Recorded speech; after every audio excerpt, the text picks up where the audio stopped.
Hello everybody, good morning and welcome to the United Stand. This is your latest Manchester United news as Erik Ten Hag transfers as Erik Ten Hag targets not one, but two transfers in January. I really believe, and I might be going out on a limb here, but I really do believe that United are going to be doing business in January. And I for one, am very excited about that because I think we have to do it. I may be in the minority, I may be in the majority. I don't care. I do think that Manchester United need to buy in January if they want to achieve something this season, because the football schedule is relentless. So we're going to fly into that. Hope everybody's doing well. Lots to talk about. Romano and James Ducker talking about the right back situation. We'll start with that, but also quite an interesting story about Ben Brereton Diaz, who is a Blackburn Rovers striker that apparently Manchester United are scouting. So we'll be talking about him and his suitability, but also not just that.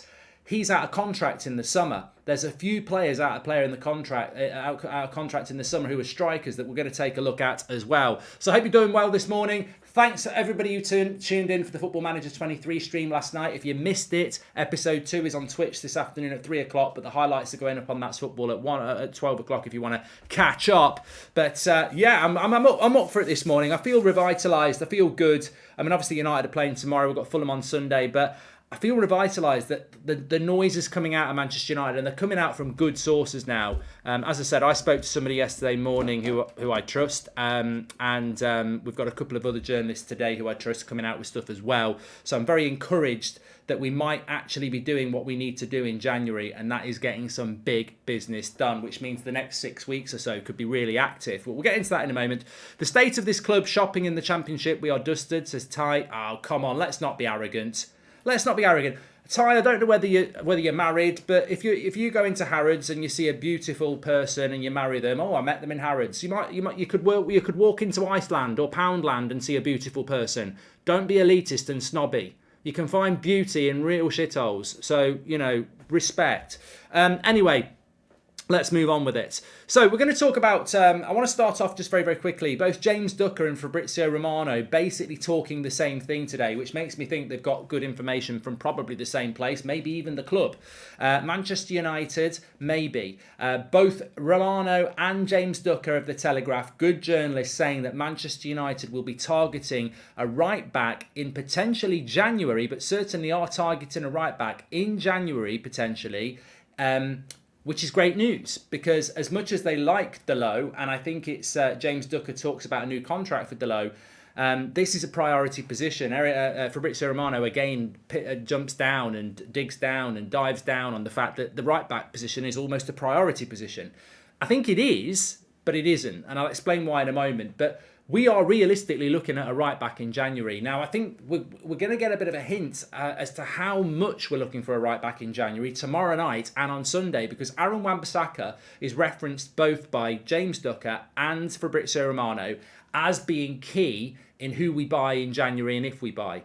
Aaron Wan-Bissaka doesn't feature in Erik Ten Hag's plans. Aaron Wan-Bissaka hasn't featured in Erik Ten Hag's plans. And Aaron Wan-Bissaka was let known to Aaron Wan-Bissaka and his agents back at the start of June that he was surplus to requirements. Now, there are some rumours that, yes, Ten Hag said we can sell Wan-Bissaka, but the club had actually made that decision about Wan-Bissaka long before Ten Hag came in, and it was sort of like Ten Hag agreed with it. I mean, that's just rumour and speculation. It matters not. At the end of the day, Manchester United need to move Wan-Bissaka on in January. Now, it may well end up being a loan move, because to sell him in January for any significant amount of money would be difficult.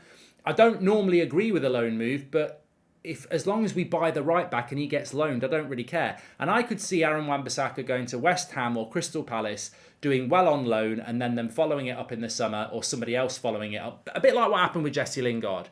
He goes and has a good loan. People go, he's not that bad, and he ends up with a move, because he's not that bad.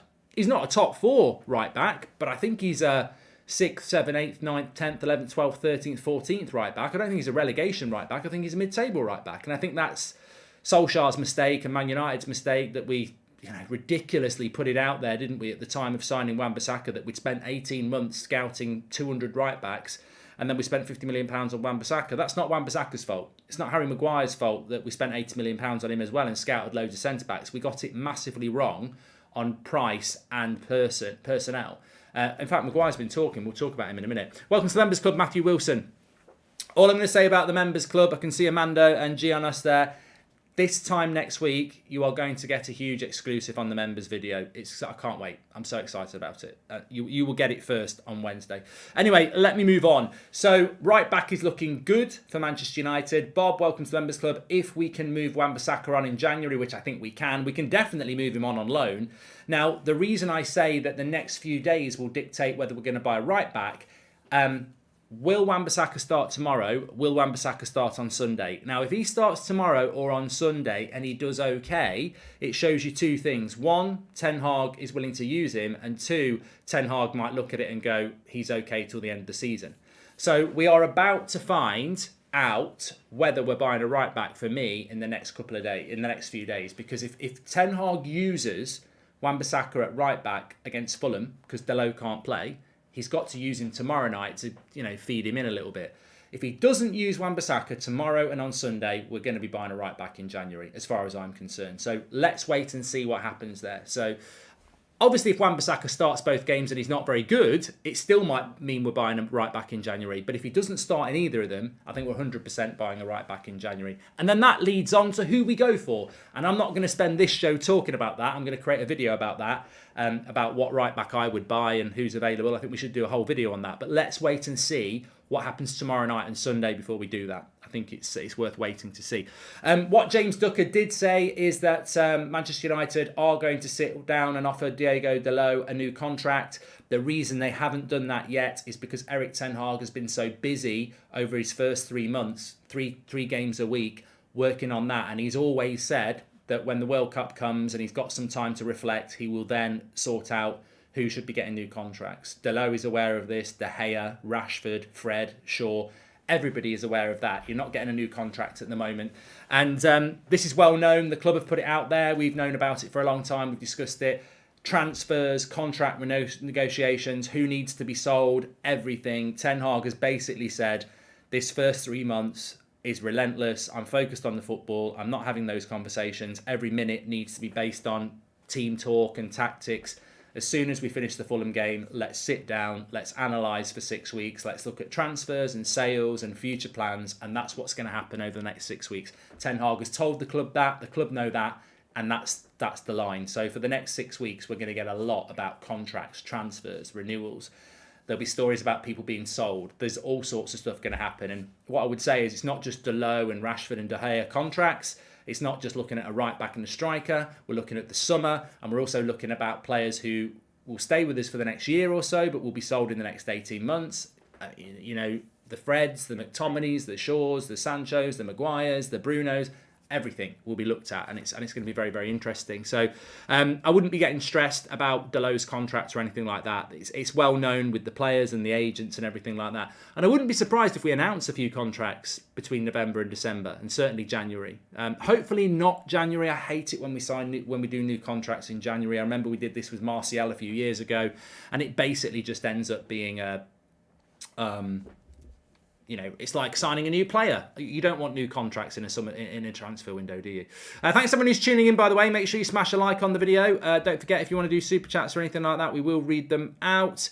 Sell says Renate. We should go for someone like Frimpong or maybe a more experienced right back like Carvalho, in my opinion. Also go for Gakpo or Jonathan David, says Fee Portal. Good. We'll talk about that. Australia represents, says King. I can see a few Australians in there. I wish we could subscribe, everyone, says Renate. Mark, do you think Wan-Bissaka could play as a centre-back as he's fast? Scott, I thought we'd move past that. And Gareth's just received his Christmas jumper. Nice one, Gareth. And hi, Mark, watching from Australia. There's a few people watching from Australia this morning. Very welcome. Everybody's very welcome. Let us know where you're watching from. So that's the story on the right backs. I started on that story because it's coming from Romano and James Ducker, and it sort of fits in with what I was talking about last night. I'm very confident that United are going to buy in January. And I'm not just saying that because I hope they do. I just think the noises coming out of the club are looking really good. I certainly agree we've got to sell to buy, but sell to buy is quite easy when Wan-Bissaka is one of the right sell to buys and Ronaldo is one of the sell to buys. So, that's two players there that could be coming in. I'd play Donny van der Beek at right back, says Sleek. Right, let me move on to the headline story. Ten Hag shock transfer move. Now, don't get over het up about this or panicky. It's not the end of the world. It's a story. It's a news show, and that's what we do on the news show. Remember, every morning at 10 o'clock, although I think we'll have to move for the World Cup. I'll talk about that later in the week. And we've got some quotes to come from Harry Maguire as well. So Ben Brereton Diaz is a player that plays for Blackburn. He's got a funny story, really. He basically is born in Stoke. I don't know where his career was. I believe, but he's definitely at Blackburn now. He's a player that in the Championship has done very well, and he's been mentioned about potentially playing in the Premier League for a while. He's been scouted by a lot of Premier League clubs, apparently including Manchester United. There's a little bit of a story about him that he actually is born in Stoke, and then being half Chile. I think his mum or dad are from Chile. They're not cold, they're from Chile. And Chile got in contact with him, and he's actually played for Chile. And since he's been playing for Chile, his career's sort of got loads better. So he is a strike. He's not really a striker. He plays off the left. Blackburn play quite tall players in the front three, and he plays off the left, sort of inverted. I think he's about 6'1". He's scoring goals. He's a good player. And interestingly, he's out of contract in the summer, so he's going to be available for free. Now, apparently, Man United are scouting him. Now, I would say that we need a striker this January transfer window, says James. He's got 9 goals in 20 games this season, 40 goals in 120 games. He's bang average, says Nicholas. I knew when I was told about this morning and we decided to run it on the show, because it is a news story. The reason I've run it, you'll understand in a minute. I'm not saying buy Ben Brereton Diaz, but I knew it would be met with complete and utter disdain by a lot of you, because it's like, that's not good enough, that's not good enough. And we have had our fingers burnt. Dan James from the Championship just didn't work out, and the Championship is not the Premier League. And even if you do, this is the sort of signing Leeds make. It's the sort of signing Southampton make, and that's what I would say. I think it's too big a leap for Manchester United to go and bring in a player, because he would be coming in for free. And also, there's a few concerns with me as well. He's predominantly playing off the left-hand side. We've got too many left-hand sided players anyway, so I don't see this story developing into anything, but it's always worth bringing this sort of story in, because who knows, in 2-3 months' time or in the summer, he ends up signing for United, and it's like, well, where did that come from? So we scout a lot of players at Manchester United. You wouldn't believe how many players we scout. In fact, I know a couple of scouts, and they'll say, I'm going to watch Salzburg play to watch maybe Sesko. And while I'm at that game, I'll also write a report on Okafor and somebody else. So I think Okafor plays for Salzburg. I do like him. And that's how it works. So Manchester United scout loads and loads of players. I think the interesting thing with this is, I don't think we will do it, but it did make me go through a list I'd mentioned to you before, which is, look, imagine Ben Brereton Diaz was really good and he was the answer for Manchester United up front. The fact is, he's available for free in the summer. He's ridiculously cheap. And it made me go and check a list that I'd done before of forwards who are out of contract this summer. So would be available ridiculously cheap in January, but also for free in the summer. And this is an area that I think Man United need to look at, because we need quality, but we also need quantity. And if you look at Christian Eriksen, he was free. He's arguably been our signing of the summer. Okay, Martinez is, but he was free. And when you get a player in for free, do you look at Eriksen and go, nah, you got him for free, he's loads of shit? You don't. You look at Eriksen and go, he's absolutely essential to our team. I know he's been off the last couple of games, but that's probably tiredness and everything else. He's been absolutely essential for Manchester United, Eriksen, and he was free. And I think you've got to look at that sort of thing. So, look, I don't think Ben Brereton Diaz is the answer, but if you just go through a list of people that are basically free in the summer, Wilfried Zaha, obviously we're not going to do that deal, but he's a quality player. He's not going to come back to us, is he? Trossard at Brighton has his contract expires in the summer. He's got the option of another year, which I'm sure they'll take, but he'll be available very cheap, and Brighton will probably cash in. Asensio at Real Madrid is basically out of contract in the summer as well. Memphis Depay is out of contract. And then Thuram at Mönchengladbach, another forward who plays across the front three positions. So there are players out there that I think Manchester United can certainly look at. And that's not mentioning players that are out. I think Moussa Dembele is out of contract as well. I don't know whether I've got this. Let me have a quick look. I'll tell you what, I'm going to do it. I'm going to do it live, because it's always good when you do it live. Players out of contract in 2023. So 23 is next summer, isn't it? I'm pretty sure that Moussa Dembele was one of them. I mean, Conrad Lema is one as well, of course. I want to look at attackers. But look, what my general point is here, Ben Brereton Diaz, whatever you think about, I don't think we'll do that deal. I don't really think it's the right deal to do. But what I do think is that there are some, I mean, yeah, Moussa Dembele is out of contract. He's 26 years of age. I mean, Thuram, Diaz, Nathan Redmond's out of contract. But yeah, so that's next summer. But what about the summer after that? Because, of course, you can still do...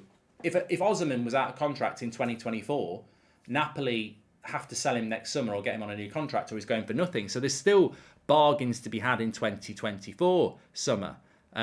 You've got people like Harry Kane has only got 1 year left on his contract in the summer. Robert McCormack's going to get excited. He's got his posters up, his sticky posters.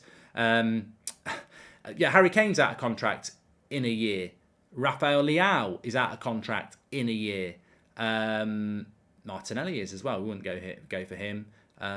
Zapata at Atalanta, he's out of contract in a year. I'm just looking at Nico Williams at Athletic, Shea Adams at Southampton, Podence, Damari Gray, but Callum Wilson, 2030, you wouldn't go near him. But Harry Kane and Leao are interesting, both out of contract in 2024. So what does that mean? And the reason I brought this in is because obviously I don't think United will go for Brereton Diaz, but they might go for Moussa Dembele, out of contract in the summer, free. They might look at him and go, 26-year-old, I can get more out of him. It's up to Ten Hag at the end of the day. And if Ten Hag said to John Murtough, I want Moussa Dembele, I think I can get something out of him. Well, you've got a striker for free. You haven't spent anything.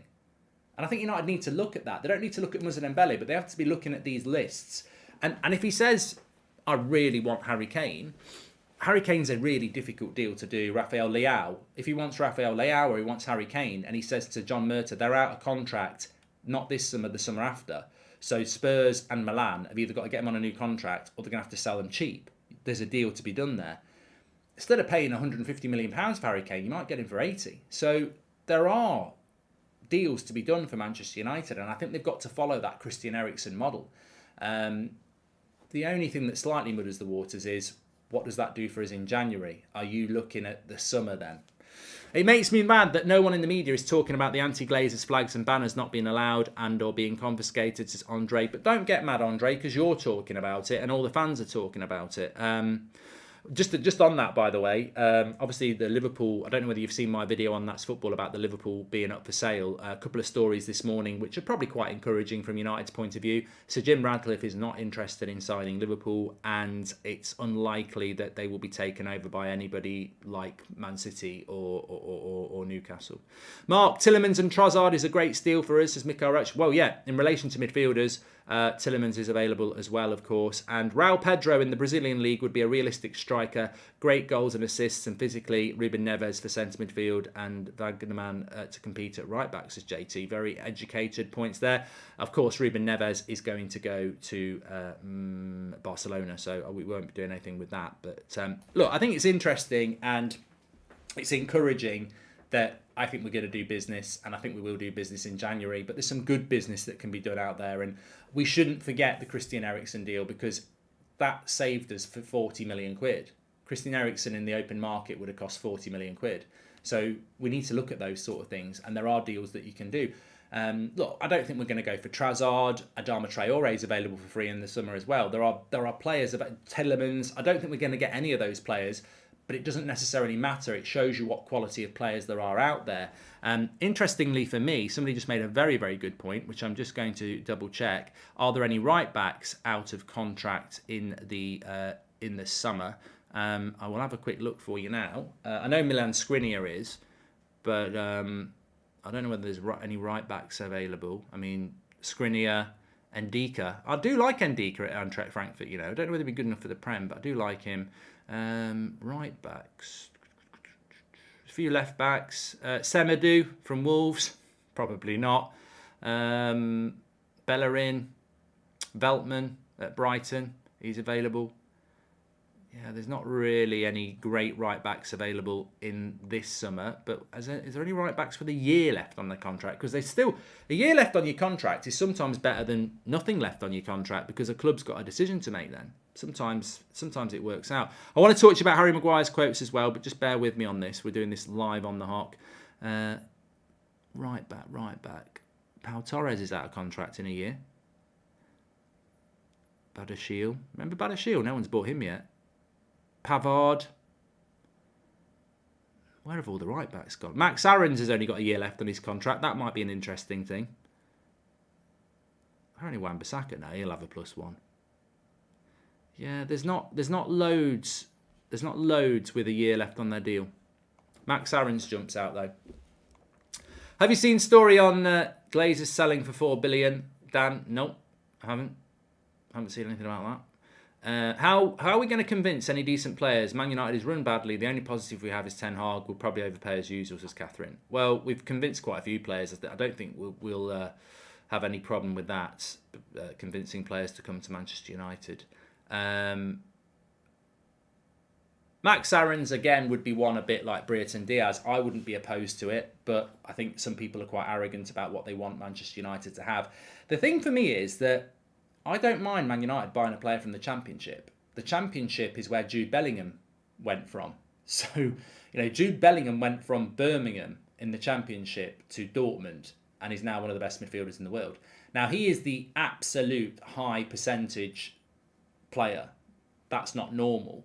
But you can bring a player in for the Championship that's a good player. There are some good players. Look, Ethan Laird's playing in the Championship. He's already our player, and he's a right back. So there are options out there. Let's talk about Harry Maguire's quotes, please. Yes, I'm just about to do that. I believe the right back from Bayern has a year left on his contract, says Mikel Roach. And what do you forecast will happen with Maguire, Mark, says Makish? He's not going to play much this season.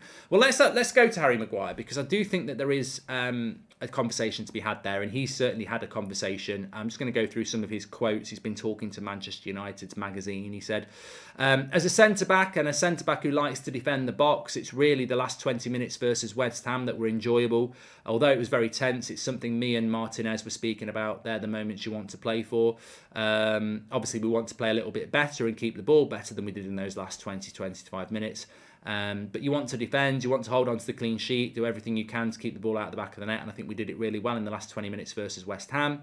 I felt we had a good control of the game for the first 70 minutes and we lost it in a little bit in the last 20, so it's something we'll work on, that we don't need to defend that many corners or free kicks. I think all the cup competitions, we want to go as far as we can. We had a really poor season last year in the Premier League, but also in the Cups. And he also says that in the Cups we want to go, we went out far too early to teams where we feel like we shouldn't be going out to them. So we've got to get rid of that right this year. We've got to be fully focused for each competition. I think you've seen in the Europa League how focused we are. We had one little setback against Sociedad, which was we lost the game through a really soft penalty. But we've qualified, and we need to make sure we qualify in the Carabao Cup and go on a long run in all competitions, because this club's built on winning and we need to start winning trophies. I mean, I've got nothing wrong. There's nothing wrong with what Harry Maguire has said there at all.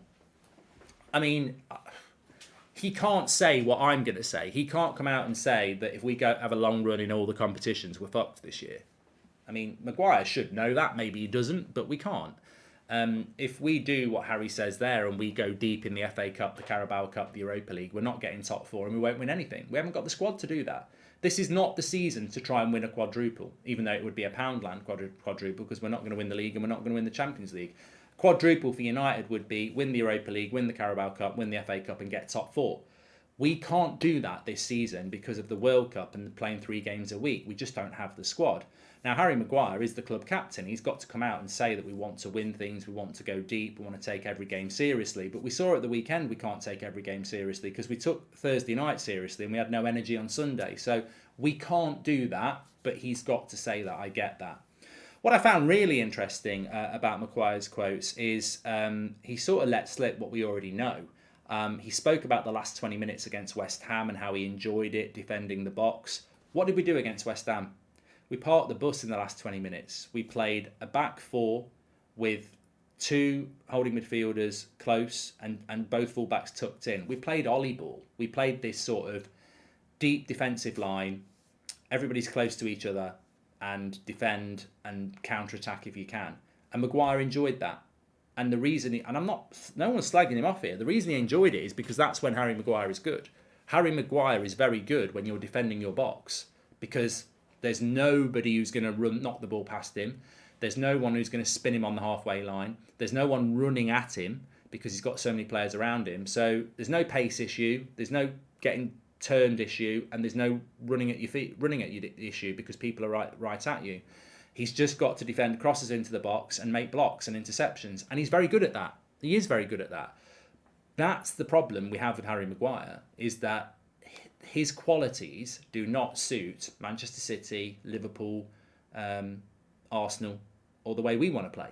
We want to play on the front foot, on the halfway line, and we want centre-backs who can be left on their own, who are good on the ball, mobile and agile. And he is none of those things. And that's the problem Harry Maguire's got, and that's the problem Erik ten Hag's got.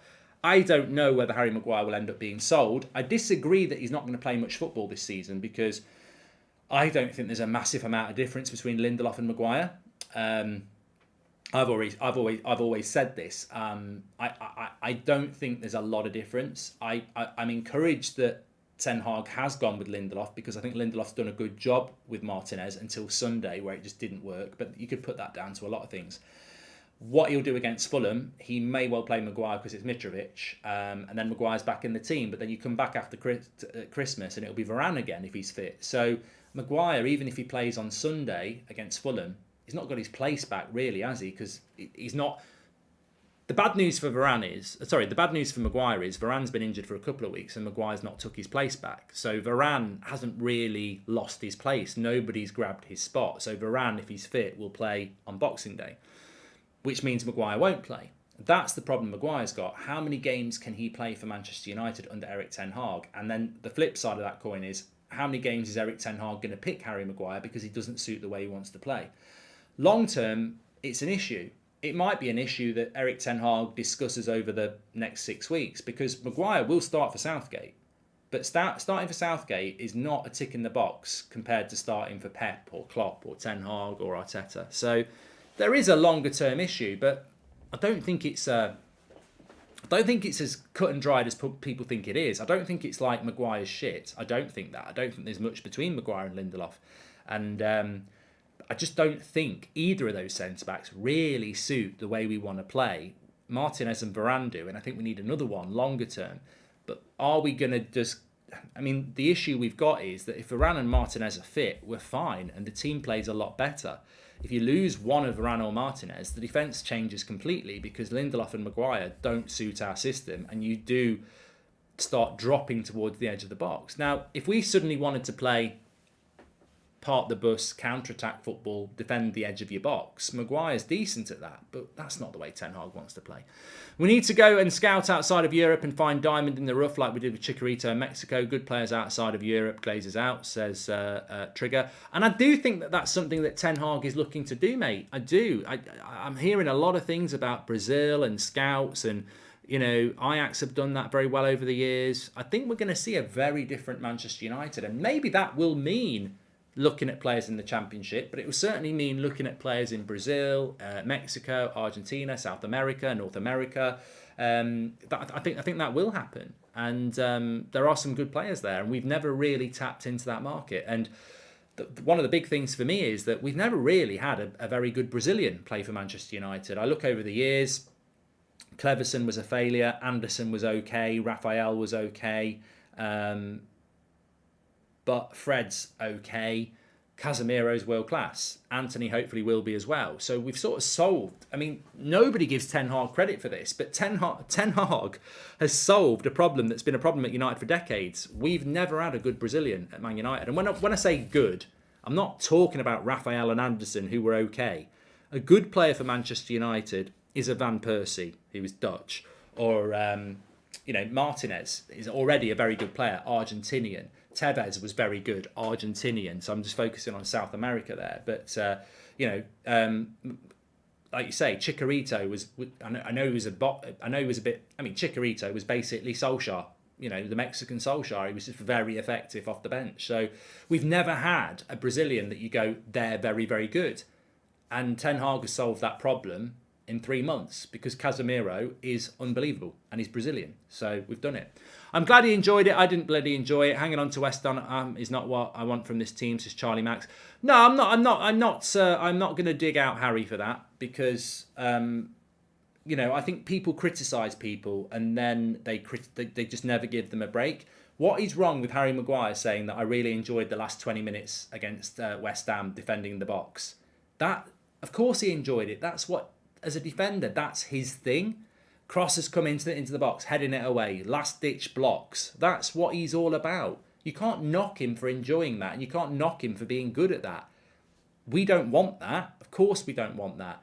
We want to be attacking ourselves. We want to be playing like Saliba and Gabriel are for Arsenal, where they're quick, strong defenders who push that line up. Maguire can't do that, and I don't think Lindelof can either. They don't suit what Manchester United want to be. And I think there's a similarity between Maguire and Wan-Bissaka in the sense that everyone knows Wan-Bissaka's going to go and we overspent on a player that's not quite good enough. But Maguire's probably the same, but because he's the captain and he's played a lot more, ultimately I do think Maguire's in the same position as Wan-Bissaka. We paid way too much for him, which is not his fault, and ultimately he's just not the right type of centre-back that we need. And it's the same with Wan-Bissaka. I think Wan-Bissaka's a good player. I think Maguire's a good player. I just don't think they're what we need. Certainly not under Ten Hag. So it's going to be interesting to see what happens. Should we buy a new centre-back? Should we recall Eric Bailly, says Mikael Reich.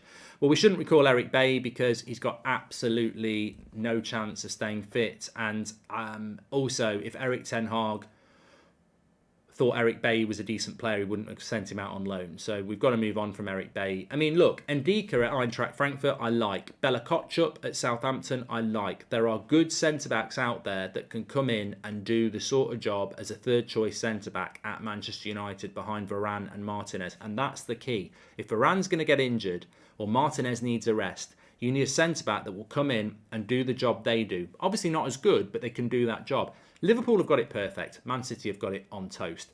Laporte doesn't play, you play Diaz. Stones doesn't play, you play Aki. They've got someone else. They've now got Akanji as well. They've just got rotational centre-backs who all know how to play the system. And that's what Ten Hag wants. You've got to get to a situation where your backup players can fit the system. And at United, we don't have that. Obviously, because we're only 3 months into the journey, but people don't understand this. We don't have the backup players for positions. So if we lose a first-team player that suits the system, we haven't got a backup. Look at Anthony. We haven't got an Anthony. We haven't got a left-sided right winger. At right-back, we haven't got a Delot type wing-back. At centre-back, we haven't got a Varane type. Liverpool do it very well as well. Their first-choice centre-backs are probably Van Dijk and Matip, but Konate and Gomez come in and do a similar job, or maybe not as good. United 95 thinks Lindelof's lost his place. Thank you very much for your super chat. Okay, thanks everyone for watching. It's a 7 o'clock show again tonight because I'm doing a watch along on That's Football tonight. Football Manager is back, episode 2 at 3 o'clock. It's going really well. Goldbridge Ball is on fire. Robbed of Manager of the Month in my first month. Disgrace, but it's on fire. If you want to catch up with that, the highlights of episode 1 are going up on That's Football at midday. And we should have a video coming up for you around lunchtime. Doesn't seem to be an Eric Ten Hag official press conference for the game tomorrow because they're not obliged to do it for the Carabao Cup, but I'm sure there will be something released. So as soon as it is, we'll do a little reaction to that as well because there's a lot to ask Eric about injuries and stuff. Makuku's contract is out in 2023 and he's only 17, says Mulia. We'll have a look at that as well. So hopefully there will be a presser reaction around 1:30, 2 o'clock. Make sure you subscribe, everyone. Thanks for getting involved. Smash a like on the video. Lots of content. Don't forget to watch the Football Manager 23 stuff. It's really good. And at 3 o'clock today, Football Manager Chase. 7 o'clock tonight, United Stand. Hopefully we'll have a press conference reaction. I'll tell you what, I'll do the schedule. 12 o'clock, highlights on That's Football of episode 1 of Football Manager 23. Around 2 o'clock, Ten Hag's press conference reaction. 3 o'clock, Football Manager live, episode 22 on Twitch. 7 o'clock, United Stand. And then 8 o'clock, I think I'm doing Man City Chelsea on That's Football. So there you go. Thanks for watching. Take care. Make sure you smash a like. And I'll speak to you all in a bit. I really enjoyed that.